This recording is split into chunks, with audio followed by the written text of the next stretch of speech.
Now, everyone's got a phone. Everyone's got a disgusting phone, because if you think about it, where the places your phone goes and how many times you clean it, it's probably a bacteria-ridden cesspool. PhoneSoap sent us this.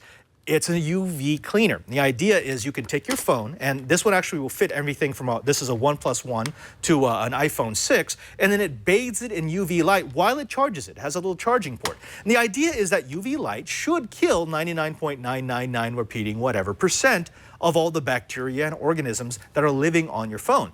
Now, we could have just taken their word for it, but me and Brian Burnett, because we do know-how, we decided to put the scientific method to it and find out if the PhoneSoap indeed was cleaner.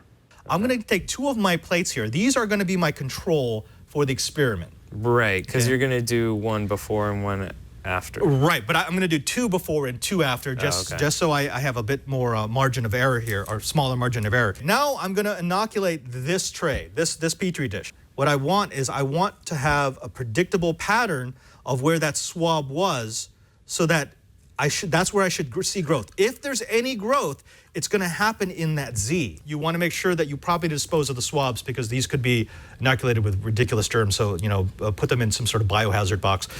Okay, now, so this gives us our controls. We're going to use this to compare against what happens to the phone once it goes through this process. So I'm going to go ahead and put my phone in here. By the way, this also has a charger, so I can charge while you kill bacteria. Yeah, bacteria. So if I close this, I don't know if you can see it, but this little blue light, now, there we go. That blue light is now turned on. When the blue light turns off, it means the process is done.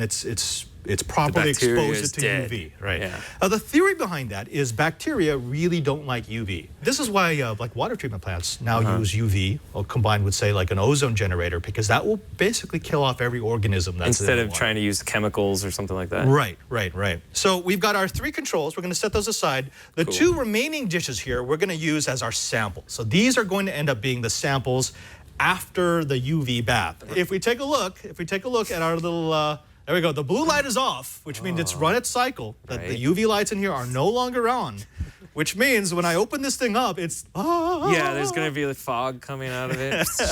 Okay, so before we do that, we're going to get our 2 sample trays ready. Right. And I've got a brand new set of swabs. I'm going to take my sterile swab. I'm going to do the same thing. I'm going to go ahead and take a nice quick swab of the surface, which should now be germ-free, and it's awesome. All right, so we're going to do the same thing. We've got our swab here. We're going to inoculate the media like so with my Dragon Ball Z sign. Yeah. If they're right about the marketing, then when we finish the culture, in next week, we should see markedly less growth in these, or even no growth. I mean, if there's no growth, that's a huge success. Right. We needed to know if there was bacterial growth on our phone before and after. Right. Because that's going to tell us whether or not this thing actually does what it says it does, which is killing bacteria. All right, let's find out. So let's find out. Now, what we needed is the control, and then we needed the experimental sample. So let me show you the control first. This was actually surprising. So even beyond the hypothesis, that's not a lot. I mean, there is definitely bacterial growth on the phone. It took a long time for this to come out. This was like a 5-day incubation before we started to see these. Yeah. And we've got at least, I'm counting 4 different types of bacteria here. This kind of striggly one, those small colonies, these colonies that are a different color, and then this white waxy one. And so that was the before. I honestly, I thought phones were going to be a whole lot more disgusting. So there is something, but not nearly as much as I had thought. Not too bad. So, you want to see the actual experiment? Yes. Here are the experimental samples. Whoa. Believe it or not, it works. It works. These are totally clear. There's nothing growing here. I mean, I've got the scrapes. I can see the scrapes where from the Q-tip. Where I dug in with the swab. But that's pretty conclusive. This thing. It does what it's supposed to do. Yeah, UV light does kill bacteria. Oh, Brian, I got to say, I was surprised. Were you surprised at all at the results?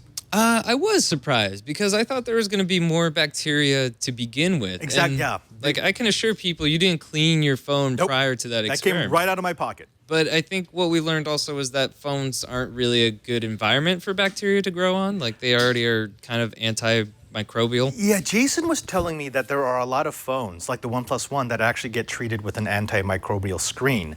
So they don't naturally, they're not like a cesspool of bacterial growth, which is big for me. I'm wondering maybe if I like tried an older phone, like maybe even a flip phone, before we started putting things like Gorilla Glass, that have a lot of nooks and crannies for things to actually grow, if we might get more. But then the other surprise was this thing actually works. When I brought this home, when Carson gave this to me, I was sort of rolling my eyes going, really? You're gonna bathe it with some LEDs and it's gonna be disinfected. And I was just like, so you're also going to give your phone a tan? Is that what you're doing? Exactly. But it works, and really it shouldn't have been a surprise because we know that UV can kill bacteria and we know that you can have UV LEDs. So yeah, if you want an easy way to disinfect your phone, this is not bad. Now, I should note, this is about $65. You can buy this online right now. It's called the PhoneSoap. It will fit phones up to about 6 inches. So everything like this. This is a OnePlus One.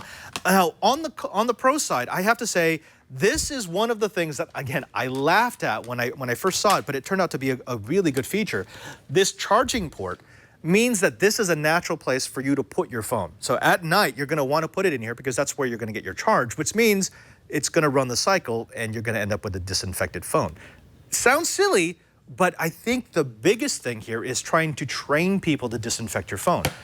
True, it's cheaper and probably a lot faster to use a bleach wipe, an antibacterial wipe, but most of us aren't going to do that day after day after day. Everyone charges their phone at night. So if this could train you to drop your phone into a cleaner in order to get the charge, you just may do that. On the con side, well, there's the point that maybe it's not all that necessary. There wasn't a lot of bacterial growth on this phone. Brian, I think you're right. I think maybe we need to go to some other phones to see if we can find ones that aren't as antimicrobial, some that are germ-infested. But still, considering the pros and the cons, and considering the fact that this could retrain you to do something that might keep you safer, I'd say that this is $65 well spent. Try, buy, or don't buy. I'd give the PhoneSoap $65 worth a buy.